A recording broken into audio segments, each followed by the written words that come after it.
North Korea isn't going to give up its nuclear weapons anytime soon, so could fighting really break out here again, and if it did, what would that mean for the world? Korea has a long and complex history, but to understand what's happening there today you need to understand what's happened in the last 100 years or music. So have a look at this. This is a map of Korea as it was back in the 1930s. Then it was one united country as it had been for centuries. Before at that stage though, it was under the control of its imperialist neighbor Japan, but then the Second World War broke out, and after years of conflict Japan was defeated by the Allies in the Pacific. At that point the victorious nations, the United States, the United Kingdom, the USSR, and China decided to split Korea in half, and they did so right along the middle here across the 38th parallel. The communist countries China and the USSR would control the North, and the South would be controlled by America. This was supposed to be temporary, but as tensions between the superpowers grew and developed into the Cold War, that became less and less likely, and then war broke out again. The North was led by this man Kim Il-sung Kim, backed by Joseph Stalin in the USSR, and Mao Zedong in China sent his troops across the 38th parallel. In the summer of 1950 a huge war erupted. The US sent troops to support the South Koreans who were being outgunned by the North. The fighting was intense. Major cities were razed to the ground, with the US bombarding much of the North with their air support. Hundreds of thousands, potentially millions, died, traumatizing peoples of both North and South. In July 1953 an arms was signed, and they agreed to split the country into two, to North and South Korea. Along this line, almost exactly where the 38th parallel was, so much lost for so little gain. It was also agreed that a forked demilitarized zone would be set up along the border. It's essentially a piece off neutral territory, where neither side isolated to station troops. This is about as far north as you can realistically come these days, up to the edge of the demilitarized zone, and it's a peaceful place. There are lots of signs that people want this war to end, signs, ribbons hung here, but there are other signs that all is not well, because the Korean War technically never came to an end. These countries are officially still at war with each other, but they have developed very, very differently. On the one hand, South Korea is a thriving rich democracy. The capital, Seoul's 3 kilometers that way, is a major tourist destination, and the whole country is a commercial and technological powerhouse. But North Korea, just beyond these battlements here, went the other way. It is a strict police station, increasingly isolated, still under the strict regime of the Kim dynasty. People there are desperately poor, and the regime is very, very paranoid,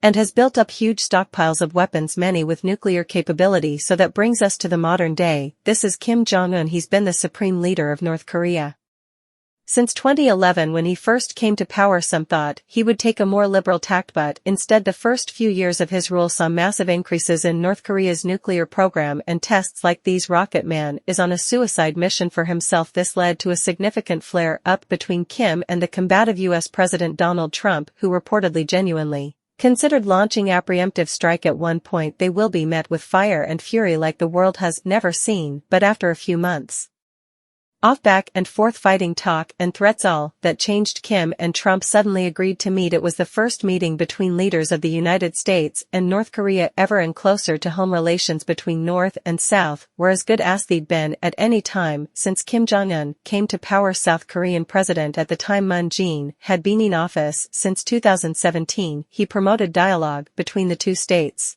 and had a reputation for maintaining better relations with the North. The country agreed a military deal, calling for a ceasefire of hostile acts and removing landmines and guard posts in the DMZ. North Korea managed to get through talks with President Trump, talks with President Moon in 2018 and 2019, and really not change its quest to become a nuclear-armed state. In fact, it's only accelerated it. Fast forward to 2023. And then things look very different. In 2022, South Korea elected a new leader. This man, Yoon Suk-yeol. President Yoon has taken a much harder line attitude towards the North and has adopted a tit-for-tat approach to military aggression, basically meaning that whenever the North shows off their power, so will the South, sometimes with the help of the United States. We're on a beach in the southeast of South Korea, and we have witnessed these large-scale joint military drills that are going on between the South Koreans and the Americans. What we've seen is this big wave of amphibious vehicles come up from the sea, land on the beach, and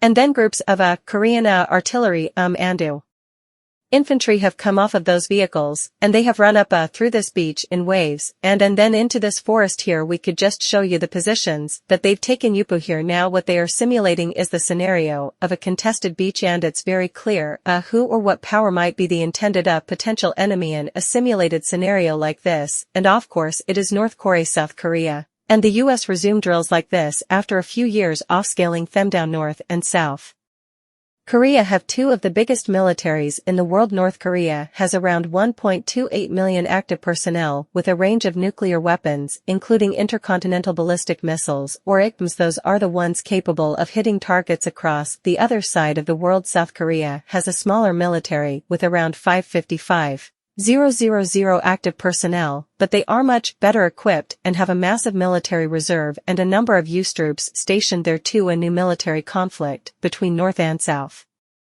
Korea would likely be quite devastating, especially on civilian populations. Seoul is well within range of many of North Korea's missiles, meaning the capital would likely be destroyed in any future war. We know that it's quite likely as well that North Korea would target early on in a conflict key communication systems, airports, seaports, critical national infrastructure in South Korea in order to try and get on top of a conflict and also prevent any further military support from the US and other allies of South Korea coming in to support that effort. North Korea's ability to defend against some of the more advanced South Korean systems would also mean that it's quite likely that North Korea's own population and own country would be in receipt of quite significant damage. Any conflict on the Korean peninsula, the big question remains, what will happen in terms of nuclear usage? Kim Jong-un knows that any nuclear usage by North Korea on another state will mean the obliteration of his regime, but how high is the threshold for his usage of nuclear weapons? The North Koreans also claim that some of their nuclear weapons have the capability to hit the US and the UK. The Kwang 17, for example, has a potential range of 15,000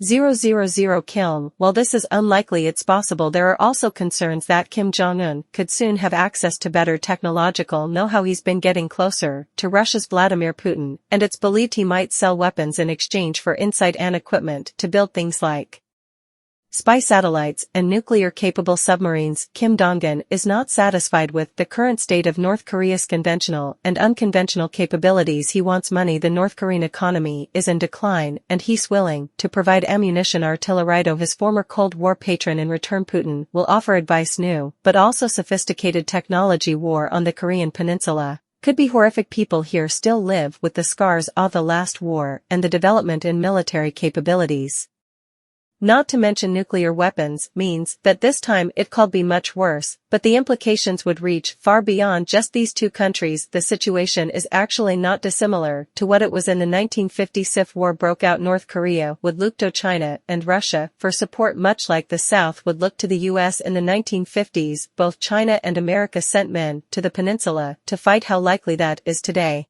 is debatable. Our commitment to Ukraine will not weaken. We will stand for liberty and freedom today, tomorrow, and for as long as it takes. In Ukraine, after Russia's invasion, the US sent no direct troops, but a lot of financial, military, and political support. This could well have set a precedent for modern-day proxy wars between superpowers, but there is a bigger geopolitical standoff developing between the US and China over what direction the world is taking, the two superpowers vying for supremacy. Any conflict in Korea would be viewed by both as an important front in this standoff. At the very least, neither will want to see the other interests prevail there to our ironclad alliance, but will it actually happen? To some extent. We've been here before. There have been regular flare-ups between North and South, most recently in 2017 as we mentioned, and while Yoon is a much more assertive leader than his predecessor, Moon was towards the North. US President Joe Biden is much less unpredictable than his predecessor Donald Trump. Wekno, this is one of your favorite songs, American Pie. American Pie something